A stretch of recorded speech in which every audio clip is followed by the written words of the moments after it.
Hello there, oops. Oh, my camera's in a weird position. That's fine. Mhm. Whatever. Welcome to the Circling Seattle Sports podcast. This is episode 131 of the show itself, Seattle interview series number 37. I am here with Ameera Hussein. Yeah. Perfect. Okay. Um, I heard it on LinkedIn. It had the little pronunciation thing. Wanted Oh, to make sure I got that. yeah. Um, All-State First Team Selection 2016 in high school, MVP of the NSPL Olympic League in 2016. So taking home some hardware, I see. All Pac-12 First Team in the 2021 weird sort of spring season. Um, that has to have been weird, right? All Region Second Team in 2021 and Pac-12 Academic Honor Roll in 2021. Ameera, you kind of talked about it a little bit before we hit record here. How have things been, I guess, since the season ended and since we've started we're only 18 days in, but as we started 2022. It's been weird. I mean, I know everyone knows it's just like a weird time we're in, but I think just getting as much training in and trying to understand my body and the transition of like college soccer to pro soccer. So it's been good. And I talked to my new coach, which was really helpful in just like their training process versus what we've done at UW and what I've done in, prior seasons. And just like getting ready to leave, it's kind of nerve-wracking. It hasn't hit me yet, but trying to stay healthy as well. So, to take it to the beginning as I do with my interviews, where Mhm. would you say that your athletic journey really began? Or, in some cases, where the love of soccer started? Because I've talked, with talking to a few different athletes, the journey may begin at some point, whether it's picking up a football or a baseball or basketball. Um, but the love of the game doesn't always start right there, right? Some people it comes and goes throughout their pro career. Some people it starts in college. What would Mhm. be a better way to describe your story, would you say, with whether where the soccer journey began or where the love of the game began for you at least? Mhm. So my journey started when I could walk. My family is an entire soccer family. When my dad first moved here, that's all he did with him and his friends, not knowing how to speak English. So he's like, I want all my kids to play soccer. So I started then, but I think it's definitely been a in and out kind of thing. I know, when you're younger, it's fun. You're in groups and you get to play a sport, you get to run around, kick a soccer ball. But I kind of, fell out of it. I think when times get rough, when you're not understanding your environment, when you're not understanding yourself and what you need first, and you try to um, kind of live up to expectations of other people and what you think you need to do. And then that kind of is when a lot of people, start saying, oh, this is really hard, hard coming to practice, hard coming. But I think I would say I fell back into like love with it in probably my junior year of soccer of college season. That's when I realized like what I'm putting in my body, what I'm doing in and out. Like I found other hobbies outside of soccer and it just made me love it again and kind of like digging deep with like all my teammates and like gaining relationships. And so I think like the game is just finding it fun and you're gonna win, you're gonna lose. And I think just like knowing that at the end of the day, like the reason why you're playing is because you want to have fun, you want to be around the people that you want to be around. You get to do so many cool traveling experiences and just so yeah. Can you talk about you talk about a soccer family, right? You and Mhm. I just talked about a little bit before we hit record.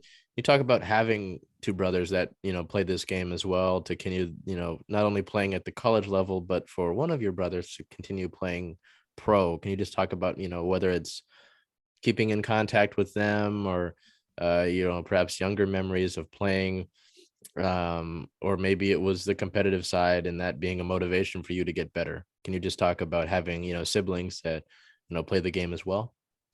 One thing was I was lucky enough our age gap, my older brother, it's like 18 months ish. My young brother's 3 years. So we were together all the time, whether it was at soccer tournaments and we would play in our backyard. We had little pug goals And my older brother would be like Chelsea, I'd be Arsenal, you just play for fun. And my parents would be the refs. And so it started then, which was then you start getting competitive and you're like calling fouls and you're like, that's a penalty. And so that was fun. But I think when we got older, my older brother really helped in just that transition of, high school then to college, and just that it's a different world. And I think no one really talks about that a lot. They talk about, oh, it's going to be fun. You're going to the next level. That's awesome. But no one really talks about like being away from home. My older brother went to Oregon State. So it was a drive, but it was kind of a far drive to do on a weekend basis. Hmm.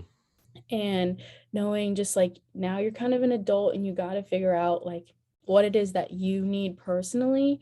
And we're always competitive, whether that's playing card games at holidays. But I think my older brother also is just really smart, and he's really helpful in understanding that growing process of just like a soccer player. And I think having a role model within your family is a lot. It really helped me because I was able to be real with him, because he was in my household. I was able to have hard conversations with him, cry if I needed to. So that's, I think, one of the biggest helpful things of having an older brother and other brothers, that you're just able to have like that real deep connection as like a mentor. So with that being said, before UW, can you talk about your time in the NSPL Olympic League and what that is a little bit, and what it meant for you to win MVP of that league? Or maybe it wasn't that much of a deal to you. It just kind of was a result of how you play, and I guess kind of proof of your success.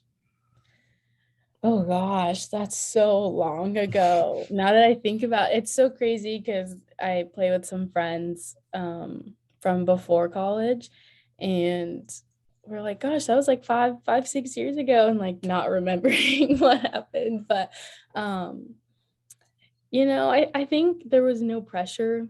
I think, when you're younger, you get to just do whatever. You kind of like um, you get to run up and down the field. It's a little less structured, I think, as college, as I would say. And um, back then, all those like titles and name things, it really wasn't a big deal to me, because I was just like, oh, I love playing this game. Like, this is fun. Me and my friends, would go out to ice cream after. So I feel like it was more for me, like the community part, like I was with other people, than the name things. And I know that like the people I was around playing with helped me a lot. So it wasn't to me personally, it was like a team award or whoever I was playing with. But I did a lot of training just like outside of it, and just like little touches here and there, getting my touch right, getting my shots right. Those little things that sometimes in trainings that you can't get because it's focused maybe on defense and you're only doing a certain type of thing this week, and you're like, well, I still really need to work on my shots, my free kicks, and just going out, even if it's like 5 to 10 reps after, you're getting that repetition and you're getting it in front of goal. And so when the game comes, you're not anxious, you're not scared. You're like, okay, I've done this multiple times. And so it just gets better from there. So, with that being said, you talk about not really thinking about awards or, accomplishments, something like that, because it's just, you're playing the game. What was your recruiting process like? And did you ever seriously consider another school that wasn't UW? I know you talk about your brother going to Oregon State. Um, how did that fall into place, the road up to college? Mhm. So back, so when I was younger, you were able to talk to college coaches, like I think at like eighth grade. Oh, So yeah, so it was pretty young. So I knew some people who were committing like freshman year of high school, talking at eighth grade, but I started my soccer career at Washington Premier, and then freshman year I moved to Crossfire. And so that was kind of the time where a lot of people started talking to coaches, and I lucked out with Rich as my Crossfire coach because he was already coaching at UW, and so he had a lot of experience of talking to people, how it went, what you needed to do. But I actually committed somewhere else before I committed to University of Washington. I committed to the Ohio State University. I know huh. I would always get crap if I didn't say the, so I always try to Yeah. catch myself. But Yeah, my first thing was I wanted to get away from home. I'm such a homebody. I love being at home, but I thought like college might be a really great way just to build connections outward and trying to find a new area. And so I committed there. Um, I then tore my MCL pretty badly, and I was out for about 7 months. And when I committed, then there was a really large roster that was committed. Mm, And so I then rethought, like, I'm injured right now. There's about 15 people going to Ohio State at this time. That's a lot of people. That's a really huge class now that you think yeah, about it. And I had to just reevaluate if this was something that I really want to do, especially getting injured. Is this a campus? Is this a place where I want to be without my family, without support? Am I gonna like being away from home? So then I rethought, and then I was talking to schools closer as like Seattle U, UW and Oregon State. And it was funny because I've never been to UW before my senior year of high school. It was the first time I was on campus. But it was a pretty bumpy ride to say the least. So honestly, I would say like take the time to think about where you want to go and who you want to be with.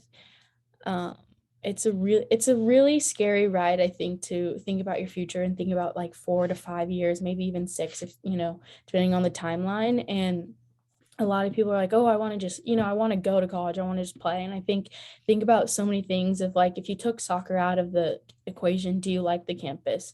Do they have what you want? And do you like the area around the campus? Like, is there things to do? Is there stuff that you're able to do on off season, to find extra hobbies to do? Because once college soccer starts, it's just rapid fire and you're doing it all the time. And so I think just realizing, what else outside of soccer you're able to do and able to have fun with is a huge part of like the college process. Yeah. yeah, that's important. You talk about the season. Once it gets over, yeah, really. I mean, it's like I don't want to rag on Ohio, but it's like what's going on out there, Yeah. So no, that definitely makes sense. It's like that is like you're saying, 4, maybe up to 6 years, you spend in a place, and you think about playing, and that is ideal. That's a great aspect of it, but there's much more to that, because given unfortunate circumstances, that might not be what you do. So it's like you got to have something, like you were saying, with having programs or the education that you want to have going forward to set yourself up for life. And that's something that I know with the football guys, Coach Peterson a few years ago, he talked about building for life. It's so important because, yeah, I mean, if you pick somewhere that it's the wrong place, it might be an unfortunate situation. um so with looking at UW, you talked about the injury there. How did you approach that first year at UW? Was it sort of sit and kind of learn things, or just get acclimated to the team and the university? How did you approach your first year at UW? Um, so this is something that I look back on a lot, and I wish I did it differently, but I definitely sat and just observed and was like, okay, I'm a freshman, I'm gonna sit on the bench, and I wish I had a different outlook. And so I that's one thing that I say to like a lot of people that I see or have to talk to, or I go back to a lot of club, places. I say like go after it your first year. There is nothing left to lose. And so my first year, I kind of sat and just watched, and I was like, I'm kind of scared. I don't know, how trainings work. I don't know how lifting works. I don't There's a lot of newness, and I am someone that loves to be in my comfort zone, Mm, and I kind of let that get the best of me. And so I feel like kind of wasted like my first soccer season. Like I went on and I always tried my hardest. That's something that I always try to do whenever I play on the field, whether it was 5 minutes or 30 minutes. I always tried my hardest, but there was always a little extra umph that I could have done my freshman year that I think could have helped me earlier on in my college career, that I think happened towards my later end. And so yeah, that was my first year. I think I was just like a scared little freshman. And I want anyone, don't be scared at all. I think there's a reason why you're on that field. There's a reason why you're on this team, and like own that and go in and be confident in who you are and your abilities. And I think that's even like 10% more than what a lot of people do, the first time. And I think that just helps you even in life, and just going into an interview, going into anything new, like be confident in what you have. Because that's honestly like 80% of, life. Can you talk a little bit about playing in the Pac-12? Because if you look at it, from the sport that we're focusing on here in women's soccer, Mhm. there's a lot of talent, in the conference and just programs. I know that Wazoo has had a good program for as long as I've been aware, right? I Mhm. know UCLA's got a good program. If we just look at like the year by year schedule that you've been at UW, I just looked at like you just look at the rankings of some of the Pac-12 teams, and there's talent and there's Mhm. winning. Can you just talk about playing in the Pac-12 and that competition that it brings? Yeah. I think anyone who plays in the Pac-12 lucks out, because it is don't like it's insane. I think every single game is hard, no matter what. There are 12 teams that fight to the finish, and each team has an amazing talent of players. And I love that. I love that you can't count any team out. It doesn't matter whether they're 12th or first. You cannot count any team out. And I think just in the last few seasons, you've kind of seen that there are teams that have probably been in the later bottom half, and they've come out in the top half or top four. And I think transitioning is, I've been talking to my agent about that, and like we just talk about how moving towards, pro soccer, that level in Pac-12 is almost there. I mean, there's pro for a reason, college is, there's that space, but Yeah. it's definitely it helps you a lot. And I think playing against a lot of amazing talent, like girls, and seeing their footwork and seeing what they can do, you learn a lot. It's not all, rivalry. And like you said, Wazoo, they have had some great players. And I think just watching that, you learn and you take from other players and you take from other teams, and you're just like, okay, I can add this to my game. I can add this to my game. And so the Pac-12, it's amazing to play, and it's incredibly fast. When I first got onto the field, I think I was wide-eyed. I was like, oh my gosh, this is insane. But I think it was fun because I am so competitive. And I think like you're just fighting and you're fighting. And I admire that about all the Pac-12 teams. They fight no matter what the score is, they fight until the last 90, 110 minutes. And what I like also about Pac-12 is that a lot of teams are different.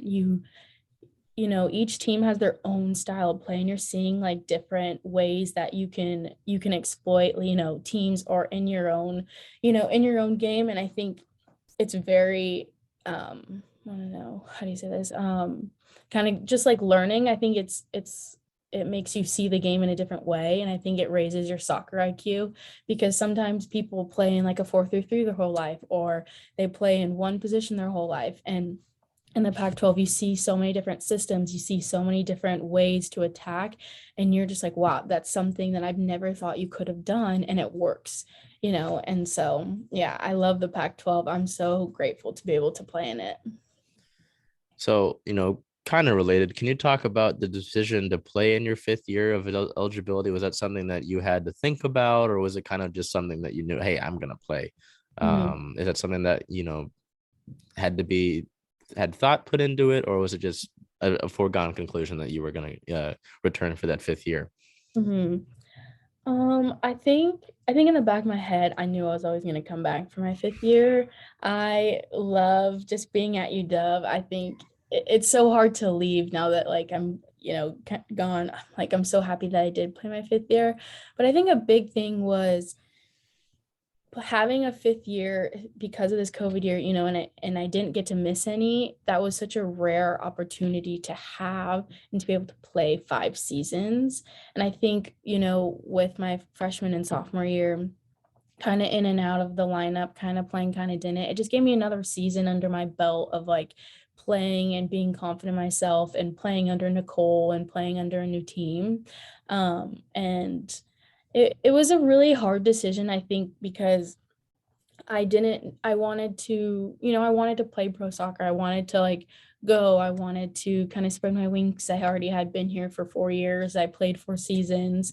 But I think in the end, I just realized how like awesome this opportunity was. And whether, I did well this season or I didn't, or we didn't do well, or we did, it was just another season to be able to get under my belt and to train hard and to have fun in an environment that I knew before, because I don't think I then, like after playing for a while, before the spring season, I realized like, I don't think I'm ready just yet. I don't think I'm ready just yet to leave and to grow, into a pro soccer player. I don't think I like mentally and physically, I don't think I was just ready yet. And I think that also learning that about myself, I wanted to give myself time because I didn't want to go when I wasn't ready. And there's a difference between like being not ready and like, not wanting to go, but not being not ready, and just, mentally, physically in your game, like, are you ready for this next step? Are you ready to have a different environment where these girls are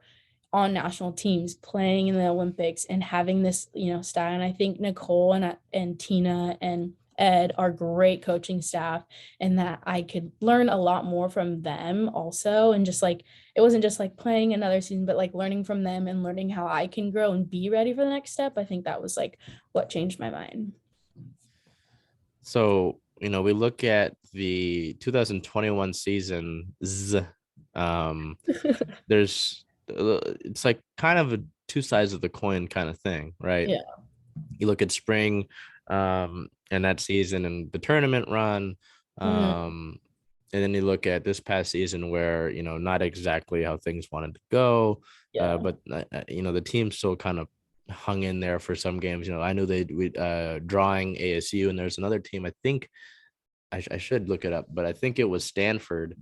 Two teams that had relatively good seasons. Um, can you just, from your perspective, talk about the way that as opposed to the spring, how the fall unfolded and what you Mhm. saw, from your perspective with the women in the locker room Mhm. alongside you?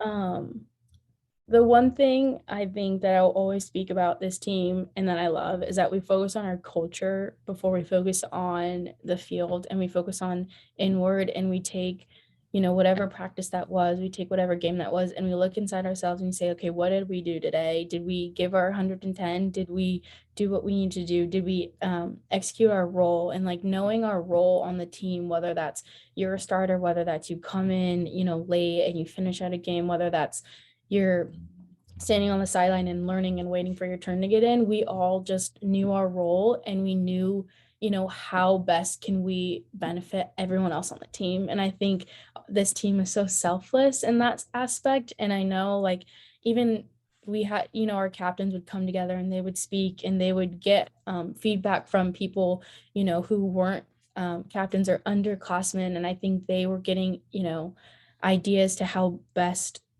be a leader on the team. And the one thing that we always opened it up was that there was not just one single leader on the team. Each person had their own, uniqueness, and that goes to soccer. But on the outside, like some people speak up more than others. Some people, probably ask more questions and are great, followers, and cheer you on, and your hype girl. And I think this past season, of course we wanted to go play in the tournament, but I think each game we came together and we're like, okay, what can we do next?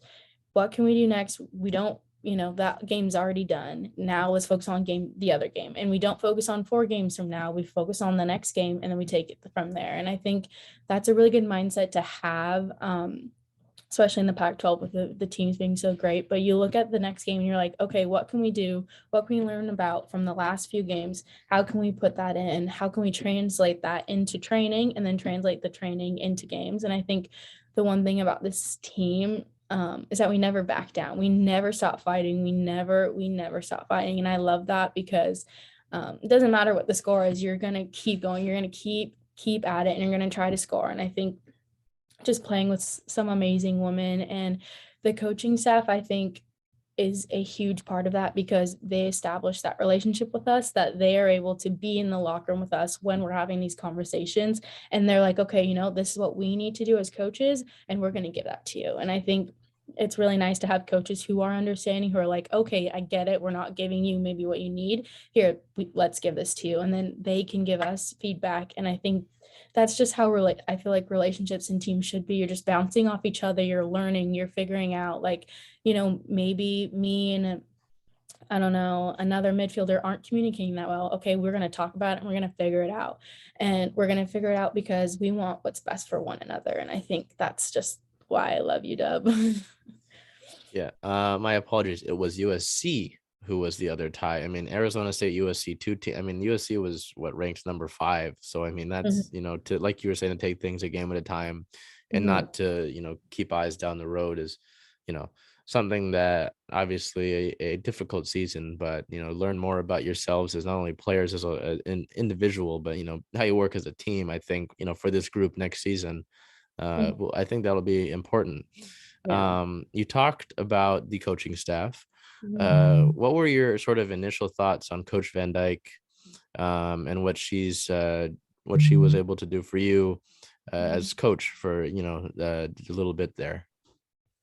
Um, I cannot say enough great things about Nicole. I think it's really funny because I had one senior season before she came because I was graduating early and I was like, okay, I don't know if I'm gonna play actor. I'm kind of good. And she calls me, she goes, can you come meet me? And I was so scared. I was like, oh my gosh, I don't know her, but I hear she's a new coach. I hear great things. And so she just came to I came to her office and she was like, "So, do you want to come back? It'd be really nice." And I just like started laughing. I was like, "Okay." And she's like, "There's no pressure. Just come out and train with us and, see if you like it. Cause maybe you are done, maybe, or maybe you're not." And so the way we met was really funny, but she's just I think she's just like a mom. She's there when you need her. And I'm so grateful for that. We have conversations, late at night just about how our day's going. And I think having a coach that cares about you off the field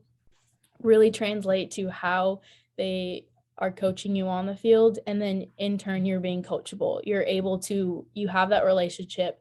You guys, made those boundaries, and then that translates, and you're able to listen. You're able to say, oh, she's yelling at me, but this is because she believes in me. She Mm-hmm. believes in that I can actually do this. It's not because she doesn't like me. It's not because of that. And so that's one thing where I'm really grateful for. And then also, she was actually the one to initiate the culture on our team. She was like, I want to restart and just, wipe everyone's slate clean. We're all going to be new and let's figure out what we want our culture to be. And I'm grateful because in COVID, that was kind of when she was like new. We didn't have a game yet, but she used Zoom to her advantage. We talked about who we were. We had individual meetings with each other. We had group meetings, and we just talked about who we are off the field and what we like off the field and how we like to communicate. And so then in turn, she would have those conversations with us. And she took the time, I think, to get to know us. And I think then in turn, we don't look at her as the scary head coach where you're like, oh gosh, I'm being called into her office. It's like, oh, okay, I'm going to go talk to Nicole today. And she's very demanding, she's very blunt, and I think that's also really I respect that about her too, because she knows when to lay down the law, she knows when to be our friend. And I think what she's done for me, I think she's helped me grow as a soccer player in so many ways. She's helped me play in different positions. She's helped me understand the game better as someone who has played pro and someone who has coached for years on end. She just sits with me and we can watch video together. And she's like, this was great, but how about we try this? And we just run X's and O's. And so I'm really grateful that she's like, come to my office. I'm here whenever. She answers all my questions. So I really respect that. And I think I've gained a friend for a lifetime. Yeah, it was kind of a funny story about Coach. I remember I did my interview with your goaltender, and oh, I remember it was actually no, Liv told me herself. She said, yeah, she listened to it, and she liked it. And I was like, what do you mean she listened to it? And then there was a Seattle U game this year. Mhm. And afterwards I spoke with her and she was like, yeah, I was listening to it. I was like getting ready for bed, and I was like, oh, it was cool to hear, that the Yeah. coach listened to it. Mhm. Um, so hopefully get to speak with coach there in a little bit. Um, but you know, to get things back on track. Yeah. Um, No, you're good. do you have a favorite game or moment from your time at Washington? I mean, if I, look down the list, you've got some moments here and there that I could look at, but obviously as the player, it's, what you might remember most, the double overtime golden goal to beat Arizona in 2019. Same situation, golden goal double OT against Oregon in the spring of last season, whether it was a tournament run last season, fastest goal in Husky history against Liberty in the postseason goal, or the game winner against LMU in the fall.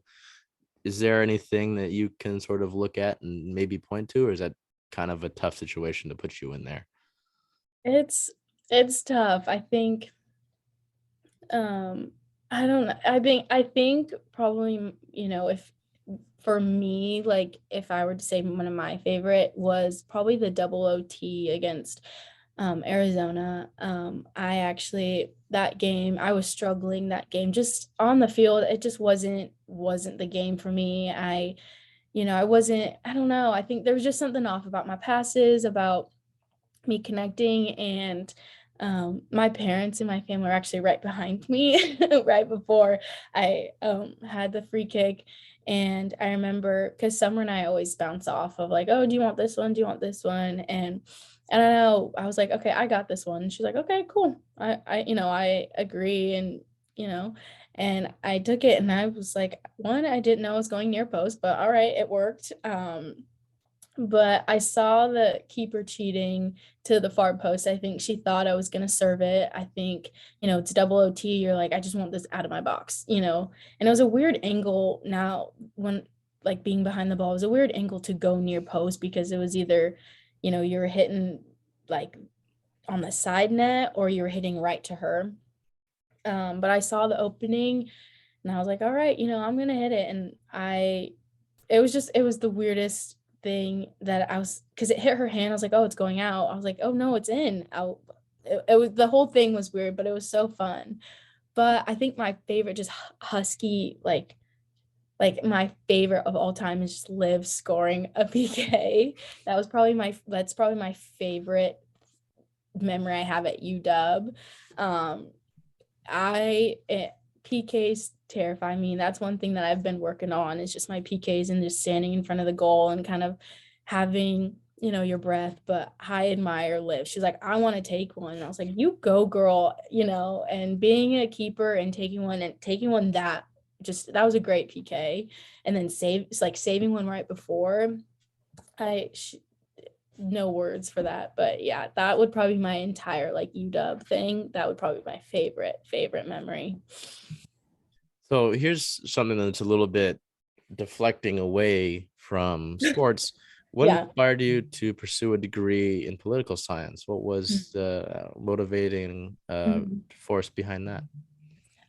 So there's a few things I think growing up, being a person of color and being a woman, it I've had a few encounters where it didn't make me feel very well, but I was so young, I didn't think about how it was. I thought maybe some kids just didn't understand or, some kids just didn't know how to communicate.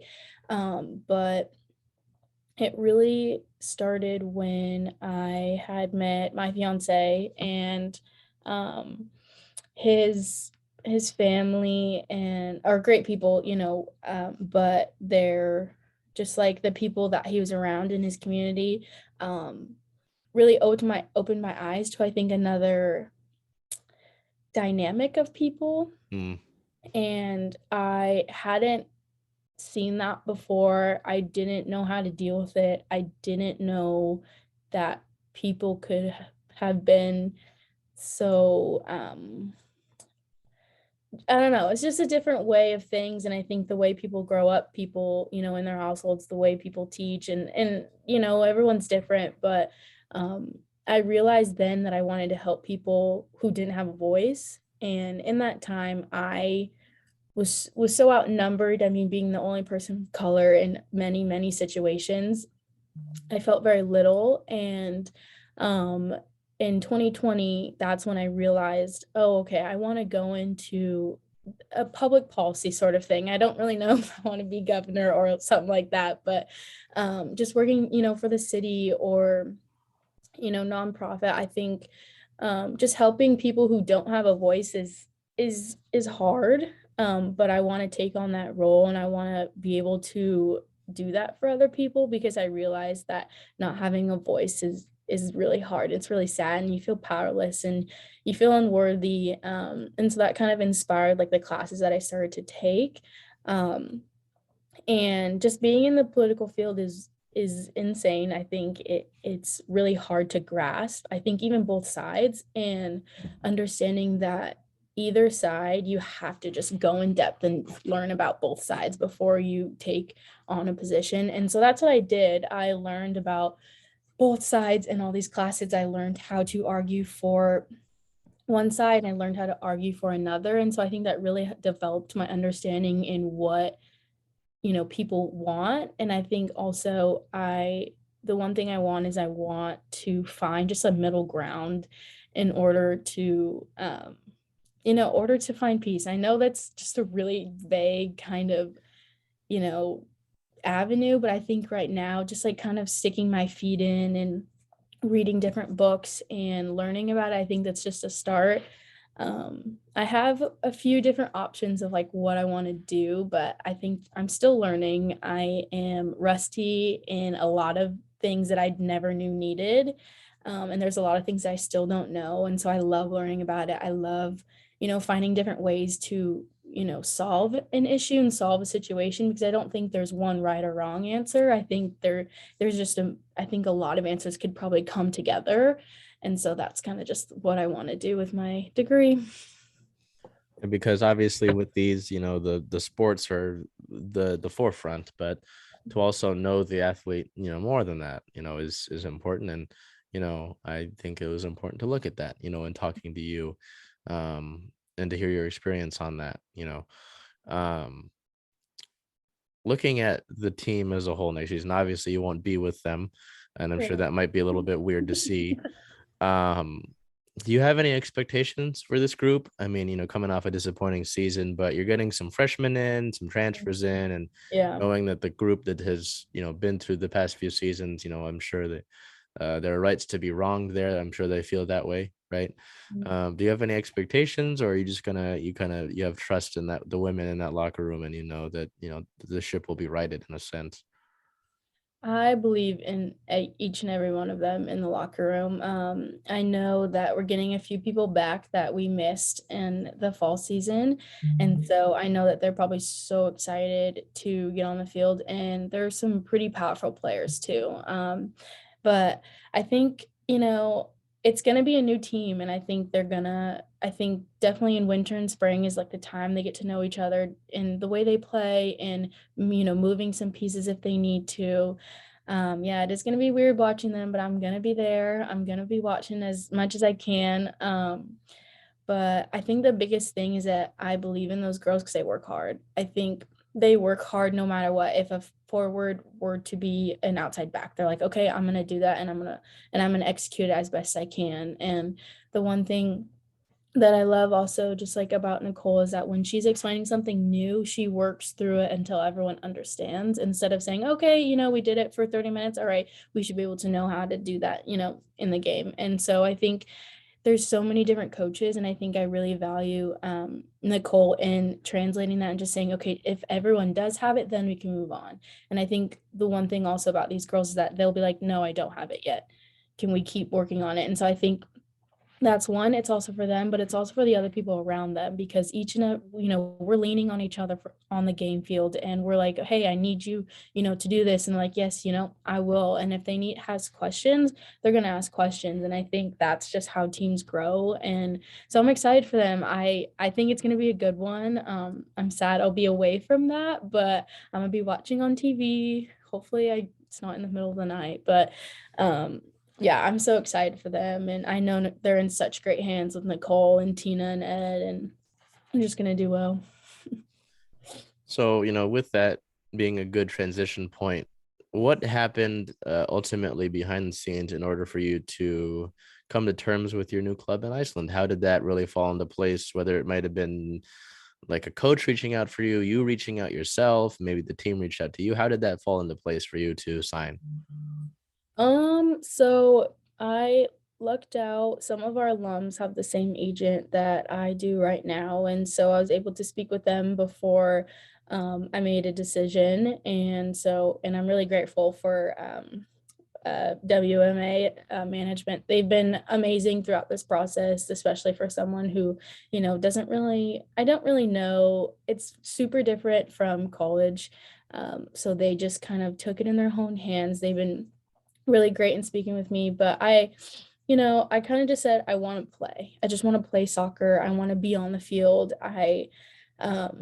As great as like NWSL is, I think I really wanted to get on the field before I Mhm. entered into that league, because that league, I mean, there's people from France and England wanting to come over, and so I think just getting some time on the field in a pro setting, I think is really good, because you're on the field, you understand the pace, you're not just training, but you're getting that, you know, that actual game time on the field. But it was pretty quiet for a bit, because we watched the draft, and I spoke to um a team there, and it was great. I was like, okay, if I go, I go, and that'll be great. I will take every opportunity, every learning experience that I can get.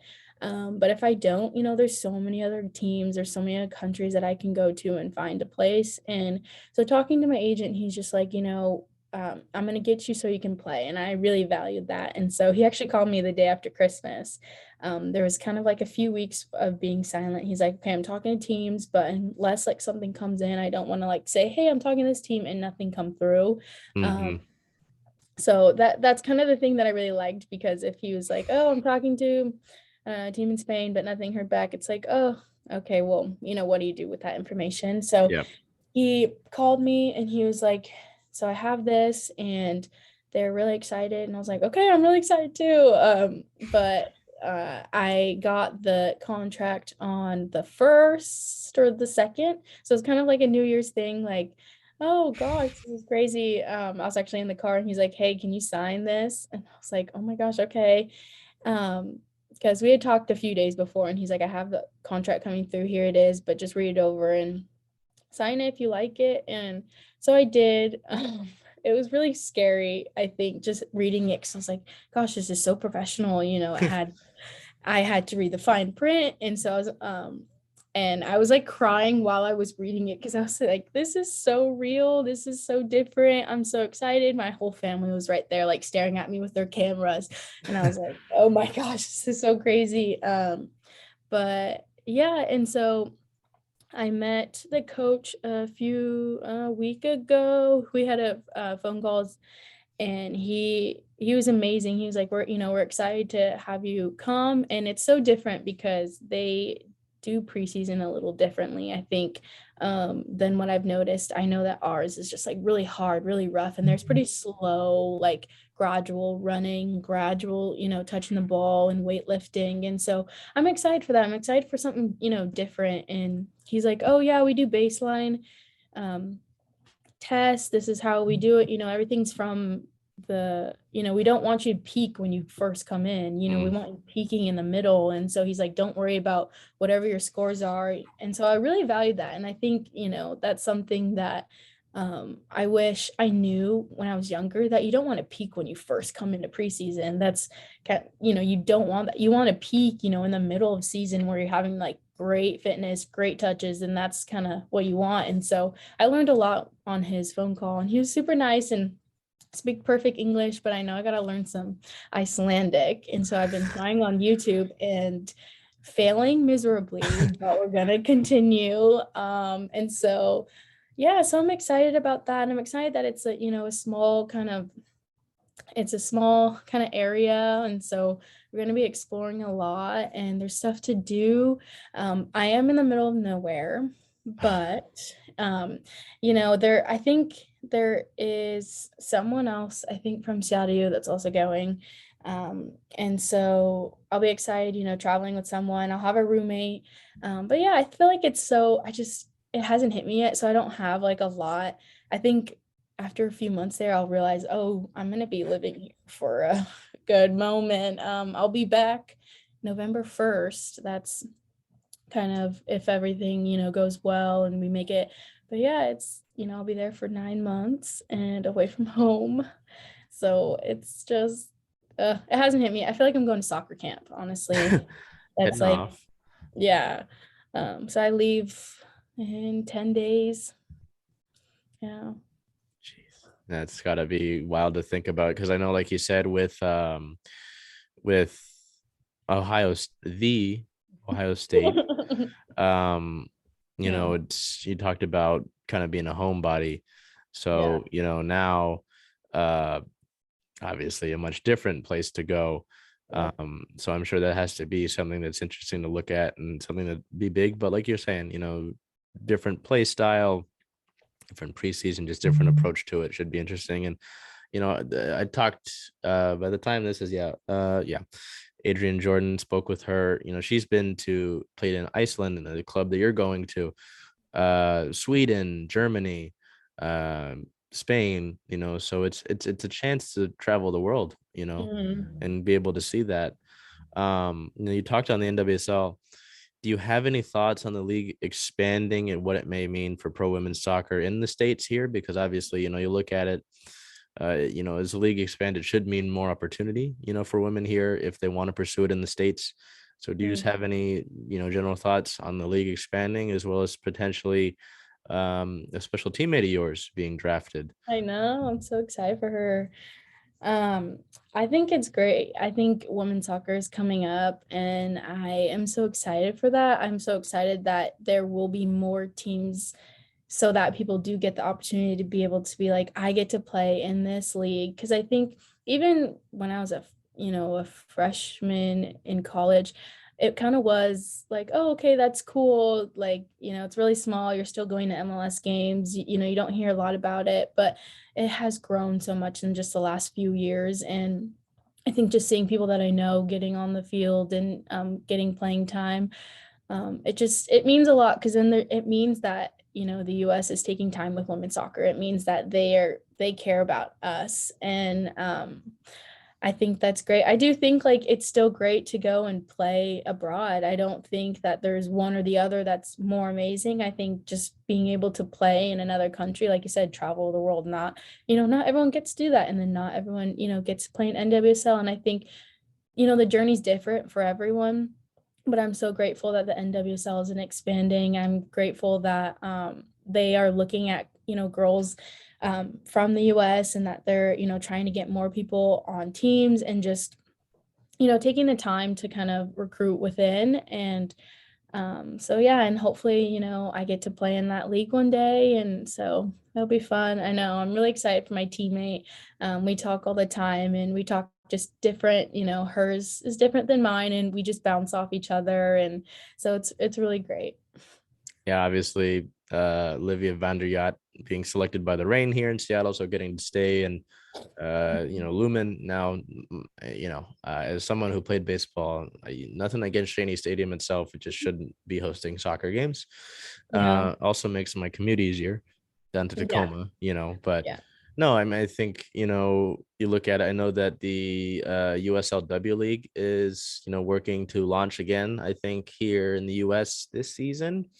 I know there's a team out in Spokane, um, which is interesting to think about. But just growing, I know that the sale of Real Salt Lake got completed, and the owners are now talking about bringing back the Utah Royals. So it is interesting to see. I know, obviously, talking to Lauren Barnes, um, losing teammates, to the expansion draft must suck, but in the grand scheme of things, it's better for the league as a whole. Yeah. So no, it's interesting to look at that. And interesting to see, hey man, you get to go to Iceland, which I'm sure will be really unique. Yeah. Um, just any quick thoughts on the potentially new environment there, whether it's like weather wise, I don't know how different it is over there than what we get here. Like today, I think it's been dark all day and Yeah. overcast, so just any potential thoughts on that?